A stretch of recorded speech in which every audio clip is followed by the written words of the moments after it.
Selam. Periyot formasının ikinci növü melodik inkişafa göre. Bunun da altı növləri var. Tekrar edilen quruluşlu ve tekrar edilmeyen quruluşlu periyodlar var. Tekrar edilen quruluş ne deməkdir? İki cümlələr üçün nümunə göstərəcəm mən sizə. Təbii ki, bu cümlələri artırmaq olar. Yəni formul belədir. Bu A birinci cümlədir. A1 ikinci cümlə. Üçüncü cümlə olsa əgər təkrar edilən quruluşlu olacaq A2. 4 cümlədə olsa təbii olaraq olacaq A3. Bax belə. Ən sadəsinə baxaq. A1 iki cümləli periyod. Təkrar edilməyən quruluşlarda necə olar? Plus B, plus C, plus D və s. Belə hallara rast gəlməmişəm, çox nadirdir. Elə bunun özü də çox nadir hallarda olur. Az rast gəlinir təkrar edilməyən quruluşlara. Təkrar quruluşlu periyodlarda bax, ikinci cümlə birinci cümləni təkrar edir. Materialını təkrar edir, yəni başdan sona yox. Təbii ki, sonluqda kadensiyalar fərqli olmalıdır. Adətən nə olur demişdik? Birinci olur sual, ikinci olur cavab. Birinci cümlənin kadensiyası natamam olur. İkinci cümlədə kadensiya tam. Çox vaxtda tam kamil kadansla bitir. Bu cümlələrdə oxşarlıq müxtəlif dərəcədə ola bilər. Ya dəqiq təkrar ola bilər, ya da dəyişilmiş şəkildə ola bilər. Variasiyası ola bilər, variant ola bilər. Amma yenə də təkrarlıq olur. Təkrar edilməyən quruluşda isə tamamilə yeni material olur. Əvvəl təkrar edilən quruluşlara baxaq, nümunələr göstərim mən sizə. Şuman, Cəsur atlı.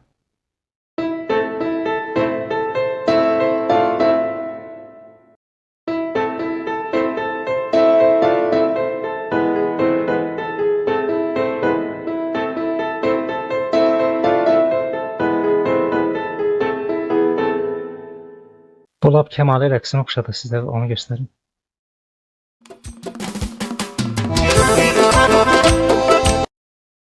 Nəysə. Bu ikinci cümləmiz buradan başlayır. Diqqət edərsəniz, bax, ikinci cümlə eyni birinci cümlə necə başlayır? Təkrar, harada fərqli olur? Bir dənə bax, bu sonuncuda, kadensiyada. Bura qədər eyni gəlir, son kadensiyada, hətta sonuncu iki səs. Bax, bu iki səsdə dəyişiklik əmələ gəlir.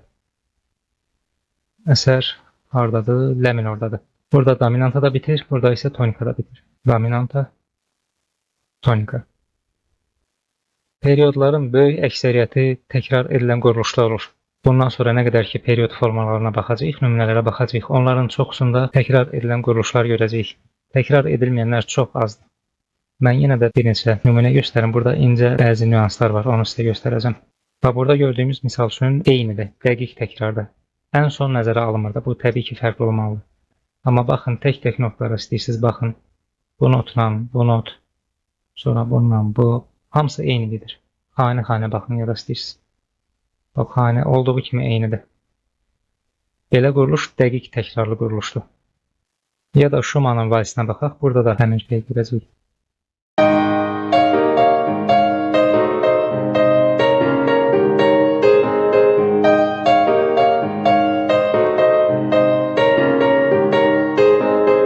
Burada heç kadensiya da dəyişmir. Tamamilə eynidir. Yəni 100% eynidir. Heç kadensiyasında da fərq yoxdur.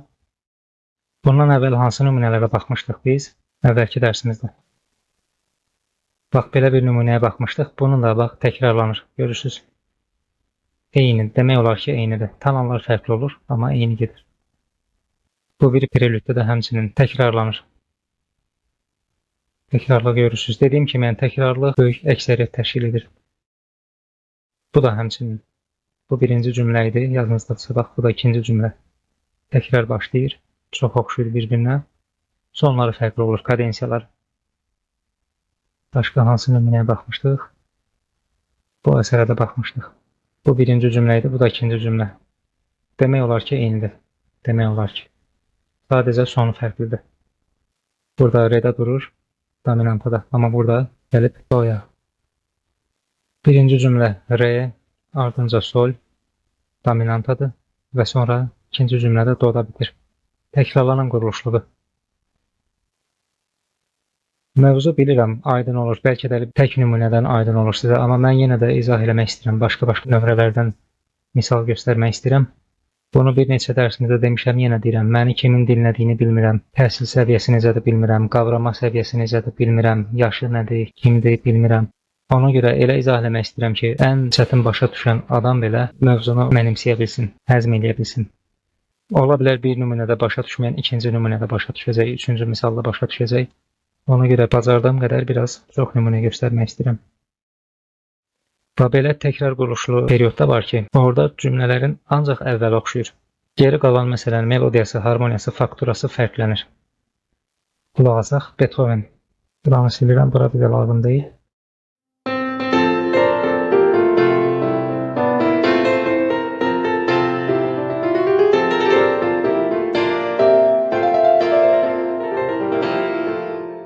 Qrupettaları silim, proqram pis səslənir.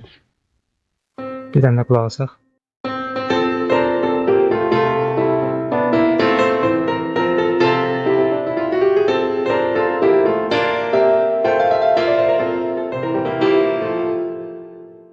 Bu xanə xaricini saymazsaq, cümlə buradan başlayır, burada bitir. Bu birinci cümləmizdə, ikinci cümləmiz də burada başlayır, burada bitir. Sadəcə bir xanə çox oxşuyur. Buradakı tersiyalar sizi aldatmasın, altdakı səsləri silin. Birinci xanənin davamında artıq fərqli gəlir musiqi. Melodiya dəyişir, fərqli olur. Kadensiya həmçinin. Çox az burada bənzərlik var. Amma burada da kadensiya fərqlidir. Belə xanə xarici olanda bunu intonasiya olaraq düşünməyin. Siqnal da deyil bu. Sadəcə xanə xaricidir. Melodiyanın bir hissəsidir. Bu da təkrar quruluşlu sayılır. Baxmayaraq ki, sadəcə bir dənə xanə oxşuyur. Amma təkrar quruluşludur. Bu əsərə baxaq.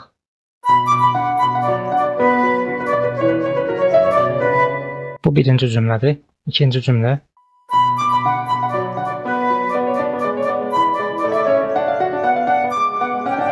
Və s.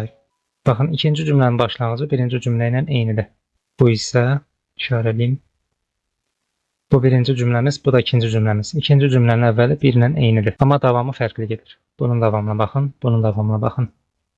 Uzun sözün qısası, əgər cümlələr arasında heç olmasa bir xanədə olsa, eynilik dəqiq eynilik ola bilər və yaxud variantı ola bilər, variasiyalı ola bilər.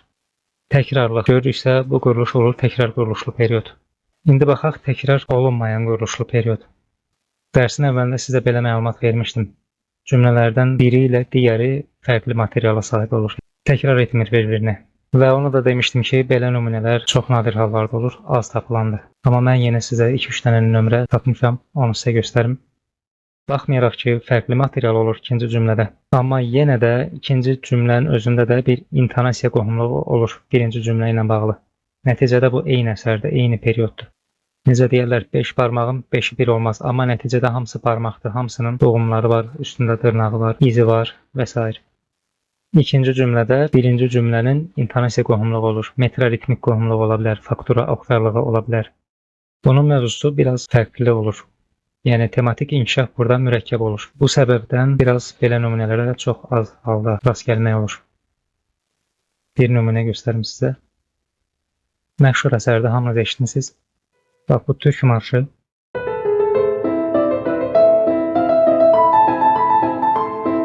Burası bir cümlədir, tamam mı?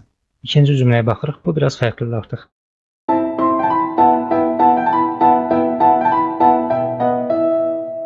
Melodiya baxımından fərqlidir, amma ritm eynidir.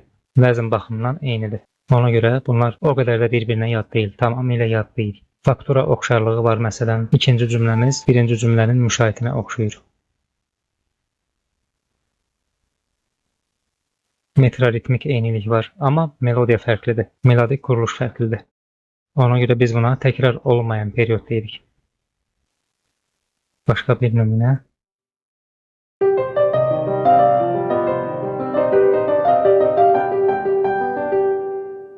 Bu birinci cümləmiz.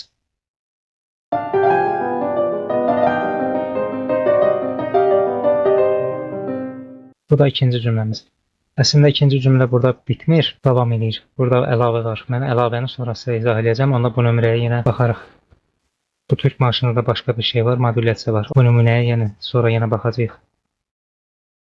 Birinci cümlənin materialı budur. Amma ikinci cümlə fərqli səslənir. Bir də qulaq asacağıq.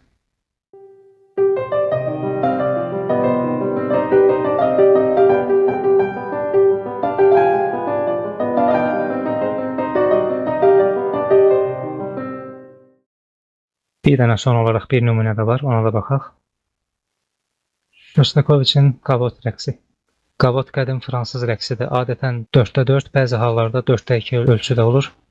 Orta tempdə olur.